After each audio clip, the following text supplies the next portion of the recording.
우리가 3.1절을 지나면서 배우는 것이 있습니다. 독립선언은 1919년에 완성이 되었지만 그 독립이 완성된 것은 1945년이었습니다. 그 중간의 시대를 살아갔던 우리나라 백성들이 있었죠. 어떤 사람들은 매국노로, 어떤 사람들은 독립군으로 살았습니다. 우리가 성경에 등장하고 있는 하나님의 나라에 대해서 이야기할 때는 반드시 이러한 이야기가 나누어져야 됩니다. 하나님의 나라는 예수 그리스도와 함께 이미 이 땅에 임하여 있습니다. 그러나 아직 완성되지 않았기에 그 중간의 시대를 살아가는 저와 여러분은 어떻게 살아야 되는가?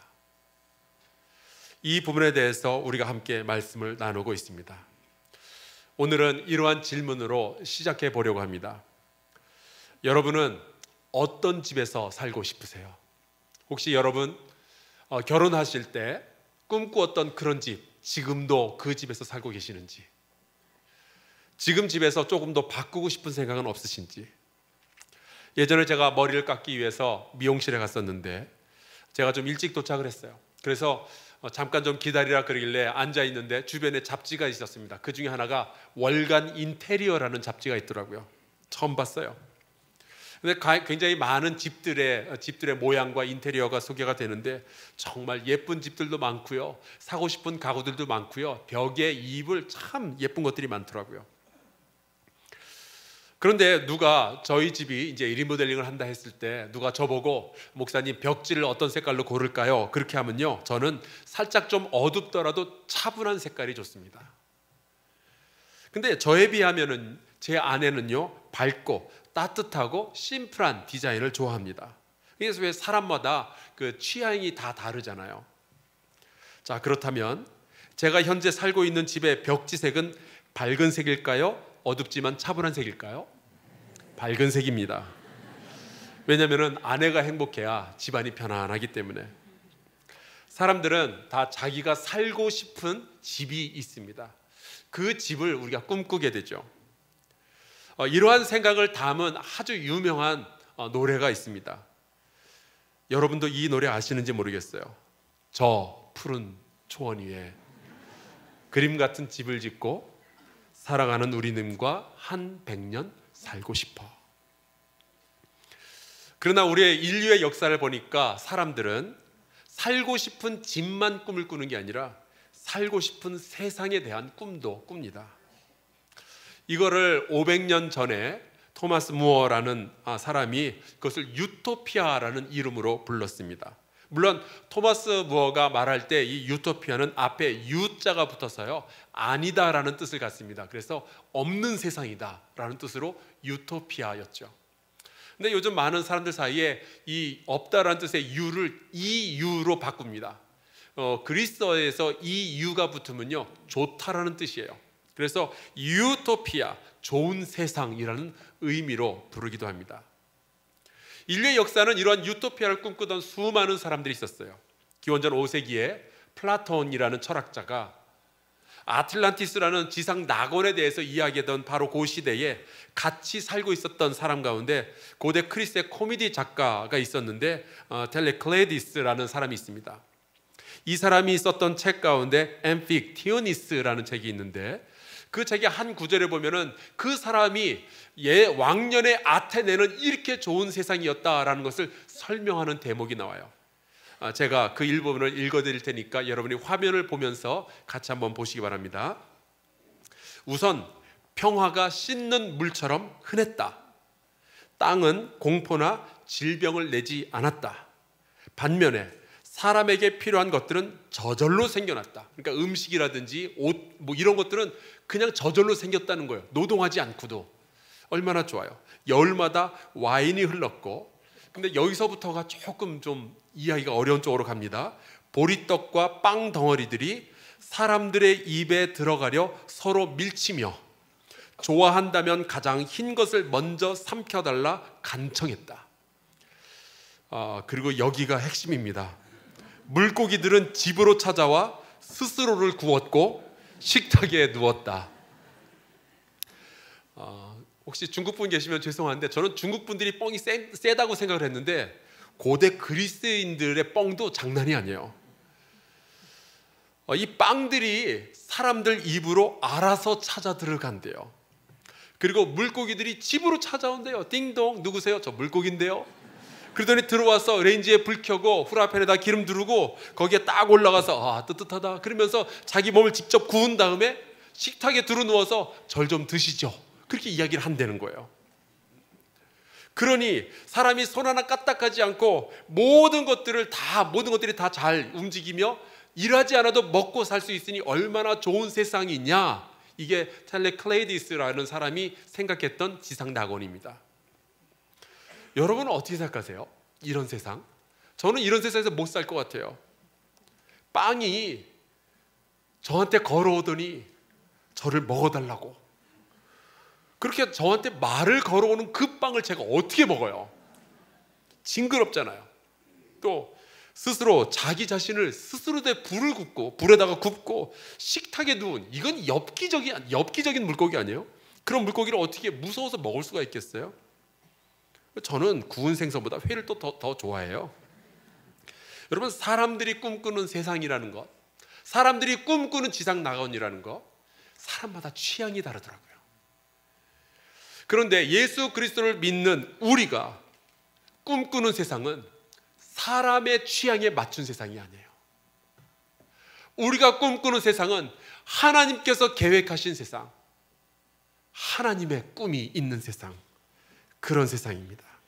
그래서 우리는 이 세상을 하나님의 나라라고 부릅니다. 하나님의 통치가 이루어지는 장소와 그 시간과 사람들. 그래서 이 세상에는 정의와 사랑과 평화가 넘치는 세상이죠. 성경에 보니까 그 창세기에 나오는 에덴 동산이 그 하나님의 나라와 가장 근접해 있었습니다. 에덴 동산은 먼저 옷을 입지 않고도 살 수 있을 정도로 온도가 너무 딱 사람에게 맞았어요. 그리고 안전했습니다. 동산에는 생명나무가 심겨져 있기 때문에 배만 고프면 아무 때라도 그 열매를 따서 먹으면 되었어요. 그런데 성경이 말하고 있는 이 에덴 동산이 하나님의 나라로서 존재할 수 있는 가장 중요한 요소는 흩어져 있는 여러 음식이 아니라 좋은 적당한 기온이 아니라 하나님의 통치였습니다. 사람들이 그 하나님과 논일고 하나님의 말씀에 순종하며 살아간다면, 그리고 우리가 그렇게 살아가는 한 그 에덴 동산은 완벽한 낙원이었어요. 하나님의 나라였어요. 그런데 그 하나님의 나라가 파괴되죠. 왜 그랬는가? 하나님의 통치로부터 벗어나면은 조금 더 나은 세상이 만들어질 줄로 사람들이 착각을 했던 거예요. 선과 악을 하나님이 판단하신다는데 그거 우리가 좀 판단하면 안 되겠냐고. 내가 내 마음대로 선이다 악이다를 정했으면 좋겠다고. 그래서 선과 악을 알게 하는 그 나무의 열매를 먹게 되죠. 그랬더니 하나님의 통치를 거부하는 순간, 먹지 말라는 그 과일을 먹는 순간 인간의 역사는요, 고통의 역사로서 탐욕과 저주와 잔인함이 가득 채워진 역사가 된 거예요. 그래서 오늘 우리가 함께 읽은 이 로마서 5장의 말씀을 잘 이해하기 위해서는 이 인간의 타락, 그 다음에 하나님께서 우리에게 어떻게 하셨는지를 먼저 좀 이해할 필요가 있습니다. 그래서 하나님께서는 에덴 동산의 그 완전함이 깨진 이후로 어떻게 하셨는가? 하나님께서는요, 다시 사람을 부르셔서 하나님의 자녀가 되게 하시고 하나님의 완전한 통치가 이 땅에 다시 회복되게 하시기 위해서 긴 선교의 사역을 살아오신 거예요. 하나님은 사람을 포기하지 못하셔요. 그것이 성경이 보여주고 있는 이 세상의 역사 이야기입니다. 그리고 이 성경에는 창세기부터 요한계시록까지 정말 지독하게 끈질긴 인간의 죄악의 이야기와 그리고 그보다 더 끈질긴 하나님의 사랑의 이야기가 뒤섞여 있는 거예요. 성경에 보면 하나님은 계속해서 사람을 찾아오십니다. 노아의 때에도, 출애굽의 때에도, 광야 시대에도, 가나안 땅에서의 시대에도, 사사 시대에도, 그리고 이스라엘을 왕들이 다스리는 그 시대에도 내내 하나님은 사람을 찾아오시는데 사람들은 계속 그 하나님을 거역하는 거예요. 그럼에도 불구하고 하나님은 이 사람들을 사랑하셔서 포기하지 못하시고 하나님의 나라를 회복하시려는 그 꿈과 아브라함에게 말씀하셨던 그 약속을 잊지 않으십니다. 내가 너와 너의 후손에게 복을 주겠고 너로 말미암아 온 땅과 민족과 열방이 복을 받게 할 것이다. 그리고 시간이 흐르고 때가 차죠. 그리고 하나님의 약속, 아브라함에게 주셨던 그 선교의 약속, 복의 약속이 실현되는 순간이 찾아오게 되는데 그것이 바로 예수 그리스도의 출현이었습니다. 예수님과 함께 하나님의 나라가 이 땅에 시작이 되었고 하나님은요 예수 그리스도의 십자가의 희생을 통해서 우리에게 하나님 나라의 시민권이라는 놀라운 복을 주신 거예요. 유대 백성들만 복을 얻을 줄 알았더니 예수 그리스도를 통해서 차별 없는 그 복, 그 구원이 저와 여러분에게도 주어지게 된 거죠. 이것을 우리는 구원이라고 부릅니다. 로마서 3장 21, 22절에 보면은 우리가 어떤 과정을 통해서 구원을 받았는지 아주 선명하게 설명하고 있습니다. 제가 읽을게요. 이제는 율법 외에 하나님의 한 의가 나타났으니 율법과 선지자들에게 증거를 받은 것이라. 구약성경에 내내 이야기했다는 거예요. 곧 예수 그리스도를 믿음으로 말미암아 모든 믿는 자에게 미치는 하나님의 의인이 차별이 없느니라.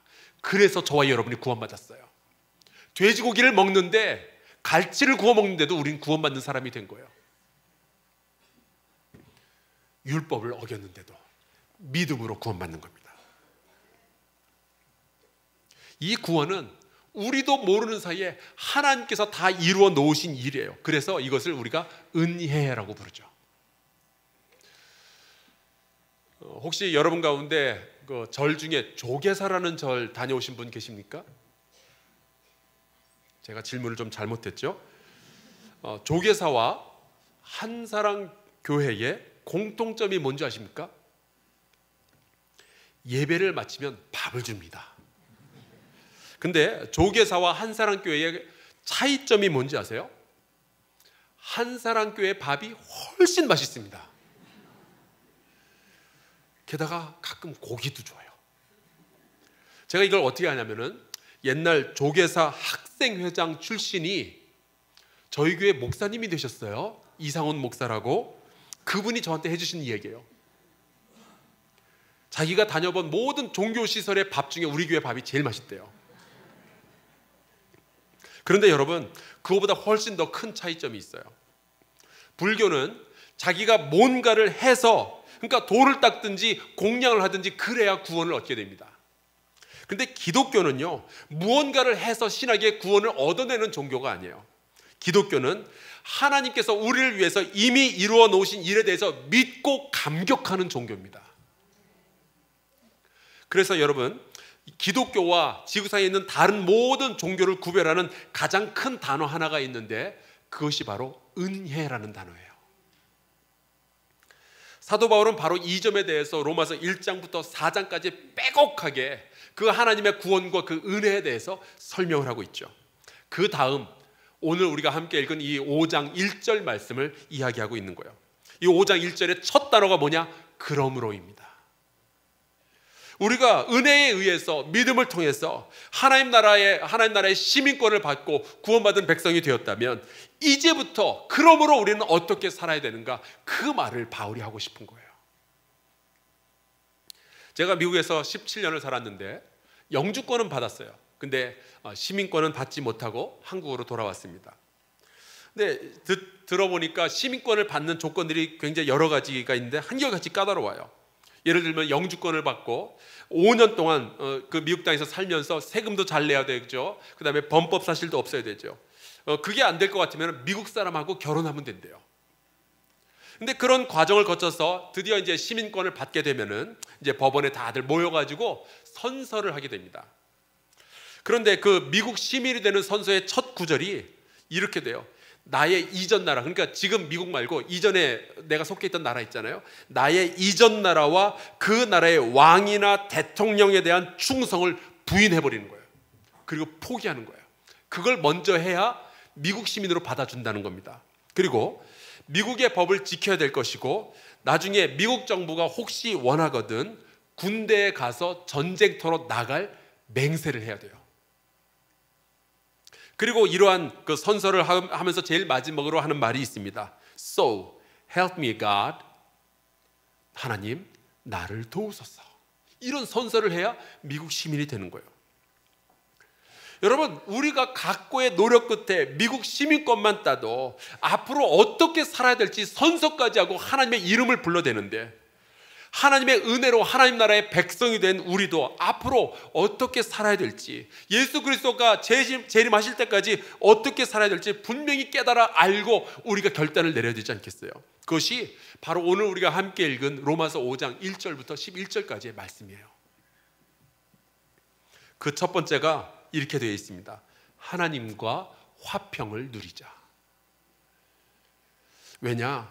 믿음을 가지기 전에 우리는 원수였거든요. 하나님의 통치에서 떠나 있었거든요. 근데 이 로마서 5장 1절 바로 직전에 나오는 4장 25절에 보니까 이런 말씀이 나와요. 예수는 우리가 범죄한 것 때문에 내어줌이 되고 또한 우리를 의롭다 하시기 위하여 살아나셨느니라. 예수께서 목숨을 희생해 가시면서까지 우리를 하나님 나라의 백성이 되도록 시민권을 만들어 주셨는데, 우리가 하나님과 화평을 누리지 못하고 여전히 원수로서 살아가면 안 되지 않겠느냐 하는 말씀이에요.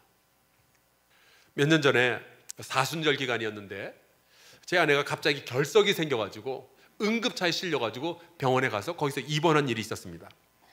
이제 아내가 이제 병원에 가고 나니까 그때 저에게 이제 6살 난 이제 막내 아들이 있었는데 그 막내 아들을 제가 돌봐야 되는 거예요. 근데 여러분 아시다시피 사순절에는요, 저는 기도와 말씀 준비에 100%의 열정을 쏟아부어야 됩니다. 만약에 제가 잠시라도 다른 일을 하거나 그러면은 잠자는 걸 줄여야 돼요. 그런데 뭐 어쩌겠어요. 아내는 아파서 병원에 입원했고 애는 집에 있는데. 그래서 제가 간신히 짬을 내어서 이 아이를 돌보아 주려고 집에 돌아왔습니다. 그리고 오랜만에 제가 실력 발휘를 했어요. 밥하고 반찬을 제가 이 손으로 직접 만들었어요. 그런데 한사랑교회의 담임 목사가 사순절의 기간에 그 없는 시간을 쪼개서 집에 와, 그 다음에 정성껏 밥과 반찬을 만들어서 아이에게 주면은 제 막내 아들은 그것을 보고 어떻게 해야 됩니까? 감사하다면서 감격의 눈물을 흘리며 그 밥을 맛있게 먹어야 마땅할 줄로 믿어요. 근데 이 6살 난 철없는 아들은요, 제가 밥을 하는 동안 몰래 초콜릿을 먹었어요. 그리고 밥을 딱 차려놨는데 배부르다면서 안 먹겠다는 거예요. 얼마나 서운하고 화가 났는지 몰라요. 여러분, 믿음으로 의롭다함을 얻게 하시기 위해서, 우리를 하나님 나라의 백성으로 만들어주시기 위해서 예수께서 고통을 당하시고 죽음까지 당하시고 무덤에서 부활하시는 그 모든 과정, 어마어마한 역사를 이루어 놓으셨는데, 그래서 우리를 하나님 나라의 백성으로 삼아주셨는데, 그리고 그게 복음인데, 그 모든 일의 목적은요, 우리로 하여금 하나님과 원수였던 하나님과 이제는 화평한 관계를 이루기 위해서 그 모든 일들을 하셨는데, 우리가 하나님과 화평을 누리지 못한다? 여러분, 이건 정말 말도 안 돼요. 사랑하는 성도 여러분이요, 하나님과의 화평한 관계를 누리실 수 있기를 주의 이름으로 축원합니다. 자, 그렇다면 하나님과 화평하다는 것이 도대체 무슨 이야기인가? 쉽게 말하면 이런 거예요. 하나님이 이제 내 아버지다, 나는 그분의 자녀다, 이것을 믿고 살아가는 겁니다. 그 관계를 누리려는 거예요. 죄의 용서를 구할 수 있어요. 왜냐? 나는 죄 졌지만 그분이 아버지잖아요. 우리는 그분이 아버지니까 일용할 양식을 구할 수가 있게 되는 거예요. 죄의 용서를 구할 수가 있게 되는 거예요. 그분이 아버지니까 이제는 구하고 찾고 두드릴 수 있는 거예요. 도무지 넘어설 수 없을 것 같은 고난이 닥쳐올 때 우리는 아버지 하나님께 엎드려서 기도할 수 있게 되는 거예요. 하나님은 아버지시라서 신음하는 자녀를 그냥 지나치실 수가 없으니까 그 관계를 좀 누리고 살라는 거예요. 때로 하나님의 자녀로서 살아간다는 것이 성공과 번영이 아니라 오히려 고난을 의미할 때가 있죠. 그때에도 하나님 나한테 왜 이러시냐면서 대드는 것이 아니라 오히려 하나님의 크신 사랑과 그 큰 계획을 믿으면서 두려워하지 아니하고 버텨내는 거예요. 사망의 음침한 골짜기를 걸어갈 때도 해를 두려워하지 않는 거예요. 주께서 나와 함께 하신다는 것을 믿는 거죠. 그게 하나님과의 화평한 관계를 누리는 겁니다. 어쩌면 현대를 살아가는 우리 신앙인들이 힘이 없어 보이는 이유 가운데 하나는요, 우리가 인생을 살아가면서 세상을 향해서 자꾸만 두려운 생각이 드는 이유는요, 이 복음이 우리에게 증명해 준 하나님과의 생생하게 살아있는 그 관계를 누리지 못하고 있기 때문이 아니냔 말이에요. 깨어서 기도하면은 하나님은 언제든지 우리를 도우실 준비가 되어 있는데, 그러니까 여러분 넘어졌을 때, 여러분 실패했을 때 좌절하지 말고 내가 너를 사랑한다, 내가 너를 붙들리라 말씀하시는 그 아버지 하나님의 사랑을 누리시기를 주의 이름으로 축원합니다. 반드시 주께서 여러분에게 응답해 주실 거예요. 지금 우리 가운데는 여러 가지 고난 때문에 힘들어하는 성도들 계신 거 제가 잘 알아요. 아침에 여러분의 기도 제목 올라오는 거 붙잡고 기도하다 보면은 제 마음이 아플 때가 참 많이 있어요. 자녀 때문에, 재정 때문에, 관계 때문에. 근데 여러분, 우리가 진짜로 두려워해야 되는 것은요, 세상의 고난이 아니라 예수 그리스도의 희생으로 얻게 된 이 하나님의 나라 시민권을 가지고도 하나님과의 그 살아있고 생생한 그 아버지와 자녀의 관계를 누리지 못하는 것, 그렇게 살아가는 것, 이게 제일 무서운 거예요. 이제 2절을 보겠습니다. 또한 그로 말미암아 우리가 믿음으로 서 있는 이 은혜에 들어감을 얻었으며 하나님의 영광을 바라고 즐거워하느니라. 여러분, 지금 우리가 서 있는 자리가 어딘 줄 아세요? 하나님의 은혜의 자리래요. 여러분, 우리는 은혜 아니면 설 수 없는 사람들이죠. 그뿐만 아니라 그리스도로 말미암아 우리가 하나님의 영광을 피해서 도망가는 죄인이 아니라 이제는 하나님의 영광을 바라보고 그분의 임재를 즐거워하는 자녀의 특권을 가지게 된 거예요. 그래서 하나님의 나라 백성이 된 사람들은요, 예배가 즐거운 겁니다. 그저 일주일에 한두 번 예배당에 나가서 그냥 의무적으로 찬송하고 성금 드리고 기도하고 설교 듣고 그리고 집에 가는 무미건조한 예배가 아니라 예배 때마다 하나님의 임재와 그분의 영광을 우리가 소망하고 그 하나님의 임재 가운데서 우리가 즐거워하며 기뻐하는 거예요. 그분의 임재를 즐거워하는 저와 여러분 되기를 축원합니다. 그런데 말씀해 보니까 바울은요, 하나님의 백성이라면 예배 때만 즐거워하는 게 아니래요. 3절 볼까요? 다만 이뿐 아니라, 예배 때만 즐거워하는 것이 아니라 우리가 환난 중에도 즐거워하나니 이는 환난은 인내를, 인내는 연단을, 연단은 소망을 이루는 줄 알미로다. 환난 중에도 즐거워할 수 있는 것이 하나님 나라의 백성이래요. 물론 환난이 즐겁진 않죠. 그러나 환난 가운데서도 즐거워할 수 있는 거예요. 우리 남편 있는 여자분들께 제가 여쭤보겠습니다. 이제 남편이 만약에 아파서 이제 병원에 입원하면 남편의 병이 다 나을 때까지 곁에서 이제 열심히 병간호를 하지 않겠어요? 그런데 그 입원해 있는 동안에 보니까 집에 있는 돈보다 입원비가 더 많이 들어가는 거예요. 자, 그렇다면 여러분은 돈이 없으니까 남편을 포기하겠어요? 아니면 돈을 꾸어서라도 치료를 하겠어요? 제가 그 아픈 사람을 자녀로 바꿀게요. 우리 남편들 좀 잘하세요. 자, 자식이 이제 병원에 입원을 했어요. 이제 우리 여자분들 자식을 위해서 열심히 병간호를 하는데 돈이 좀 많이 들어가요. 그러면 여러분, 돈이 너무 많이 든다고 해서 자식을 포기하겠어요? 아니면 은행 빚이라도 내겠어요?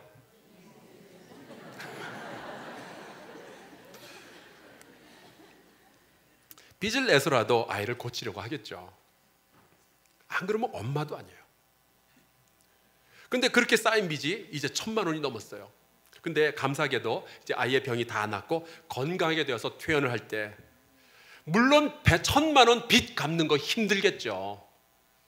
하지만 1,000만 원이 아니라 1,000억 원과도 비교할 수 없는 내 아이가 생명을 얻고 건강을 얻었으면은 그걸로 우리는 충분히 즐거워하고 기뻐해야 되지 않겠냐고요.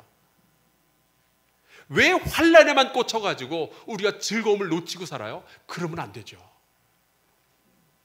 여러분, 우리에게 구원의 소망이 있다면요, 우리는 환난 가운데서도 충분히 즐거워할 수 있을 줄로 믿습니다. 왜냐하면 이 소망, 내가 받은 이 구원의 소망이 너무나도 소중하기 때문에. 우리가 아직 죄인 되었을 때에 예수 그리스도께서 우리를 위해서 죽으심으로 우리가 하나님의 사랑을 얻게 되었고 하나님의 백성이 되었잖아요. 예수의 죽음을 통해서 우리는 의로움을 얻게 되었잖아요. 그래서 구원을 받게 됐잖아요. 이 소망의 즐거움은요, 우리가 인생을 살아가면서 경험하는 모든 환난을 압도하는 힘이 될 줄로 믿습니다. 그래서 우리는 환난 가운데서도 즐거워할 수 있는 사람이 되는 거예요. 왜? 환난만 보는 것이 아니라 그것보다 훨씬 강력한 즐거움을 바라볼 수 있기 때문에. 그렇다면 환난 가운데서도 기뻐할 수 있는 사람이라면 인생을 살아가는 모든 순간순간에 하나님 안에서 즐거워할 능력이 있는 줄로 믿습니다. 그게 11절이에요. 그뿐 아니라 이제 우리로 화목하게 하신 우리 주 예수 그리스도로 말미암아 하나님 안에서 또한 즐거워하느니라. 여기서 이 즐거워한다라는 말의 원뜻은요, 자랑한다라는 뜻이에요. 우리가 하나님 나라의 백성 된 것이, 내가 구원받은 이것이, 하나님 나라의 소망을 가진 것이 너무 자랑스럽고 즐거운 거예요.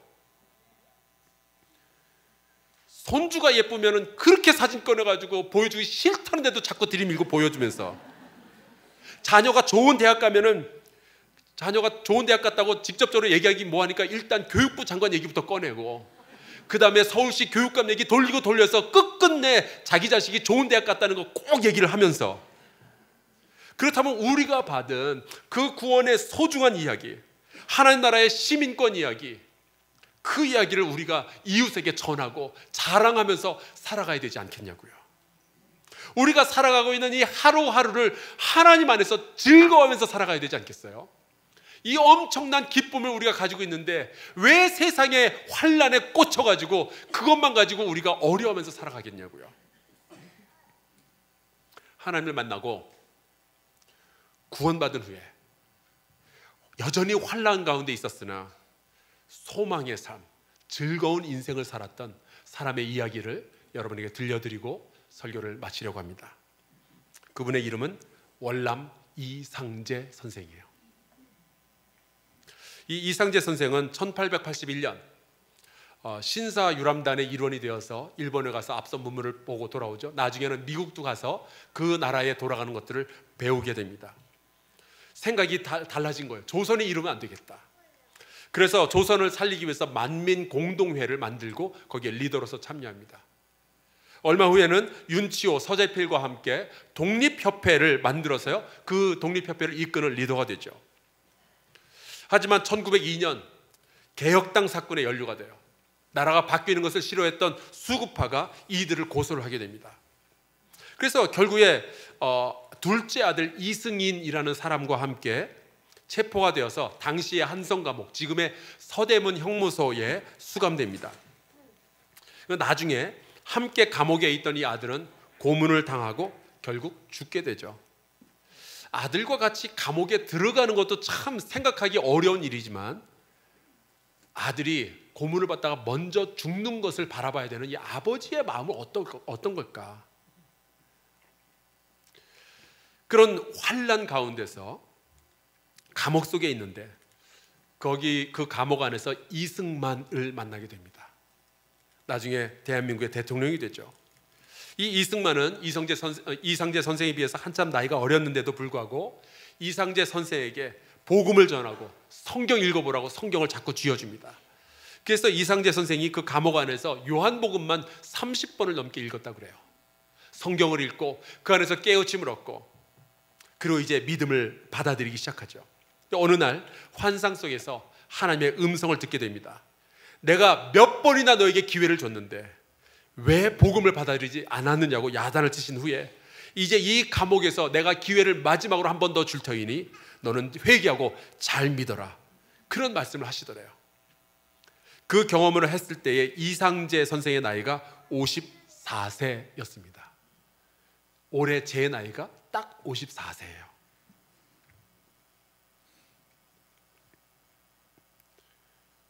추록한 뒤에 선교사를 찾아가서 세례를 받습니다. 그리고 이상재는 그동안 해왔던 정치활동 다 접고 이제 꿈을 이루기 위해서 황성 기독교 청년회, 요즘 말로 YMCA에 소속이 되어서 거기서 대한민국의 청년들에게 복음과 더불어서 독립에 대한 꿈을 심고 가르치기 시작합니다. 나라를 빼앗겨버린 환란의 시기였지만 하나님의 나라 백성이 된 이상제는요, 그 환란 가운데서도 즐거워하고 하나님의 나라가 이 땅 가운데 세워질 것을 소망하며 대한민국 청년들에게 예수 믿는 사람, 구원받은 사람이 어떻게 살아야 되는지를 가르쳐주면서 살았던 거예요. 3.1절 만세 운동의 배후로 지목이 되어서 잡히고 또 고문을 당하게 되죠. 그때 일본군의 형사가 이 만세 운동을 어떻게 시작을 했느냐 물어보니까 하나님의 지시로 시작했다고 당당하게 대답을 하기도 합니다. 그런데 별 혐의를 발견하지 못하자 이 이상제 선생이 추록을 하게 되고요. 그리고 이제 1년이 지난 1920년에 황성 기독교 청년회에서 야구 시합을 개최를 했어요. 그때의 사진이 지금도 남아 있습니다. 그때 이상제 선생은요, 저 하얀 옷을 입고 있는 사람인데 시구를 했어요. 요즘은 텔레비전에 나오는 아이돌이 시구하죠. 이상제 선생이 그때 조선 청년들의 아이돌이었습니다. 근데 그때 그분의 나이 71세.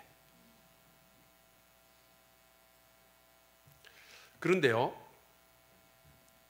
그 시구를 할 때 이상제 선생은 아들이 넷이 있었는데 그 중에 3명이 먼저 하나님 곁으로 갔어요. 그럼에도 불구하고 분명한 것은 환란이 그를 넘어뜨리지 못했습니다. 일본이 그의 소망을 망가뜨릴 수가 없었어요. 이상제 선생은 그 하나님을 만난 이후로 그 하나님 안에서 즐거워하며 하나님의 영광을 즐거워하고 환란 가운데서 기뻐하다가 77세에 죽게 됩니다. 54세에 예수를 믿은 뒤에 23년 동안 소망을 잃어가는 이 대한민국의 청년들에게 하나님 나라의 백성이 어떻게 사는지를 보여주는 스승이 된 거죠. 이상제 선생의 별명이 뭔지 아십니까? 만년 청년. 늘 유쾌하고 늘 즐겁게 살았어요. 그 환란 가운데서도. 여러분, 요즘 사는 게 힘들죠. 환란도 있습니다. 신문 보고 정치, 경제, 사회, 우리 자녀들, 그런 여러 가지 것들을 볼 때마다 참 슬픈 일들인 것 같아 보여요. 그러나 여러분, 우리 슬프게 살 수 없어요. 왜냐? 우리가 바라보고 있는 그 환란들과 슬픔과 고통들보다 엄청나게 귀중하고 소중한 그 하나님의 구원을 우리가 받았는데 우리는 이것을 누리면서 살아가야 되지 않겠어요? 세상만 보지 말고 하나님을 바라보십시다. 하나님과의 화평을 누리면서 살아가십시다. 우리가 받은 구원은 그런 식으로 살지 않기에는 너무 소중해요. 하나님의 영광을 보며 즐거워하고 환난 가운데서도 하나님의 나라 소망을 보며 즐거워하는 저와 여러분 되기를 주의 이름으로 축원합니다. 제가 이 설교를 준비하면서 찬송가를 하나 부르게 됐는데 321장을 부르게 됐어요. 가사 내용이 이렇게 됩니다. 주 십자가에 달리사 날 자유하게 했으니 내 몸과 마음을 주 위에서 다 쓰게 하소서. 나 구주 위에 살리라. 내 기쁨 한량 없으리. 내 안에 어떤 환난이 닥쳐온다 할지라도 내가 기쁨을 잃지 않으리라. 내 갈 길 인도하소서. 내 구주 예수여. 우리 이 찬양 부르고요, 잠시 기도하는 시간 갖도록 하겠습니다.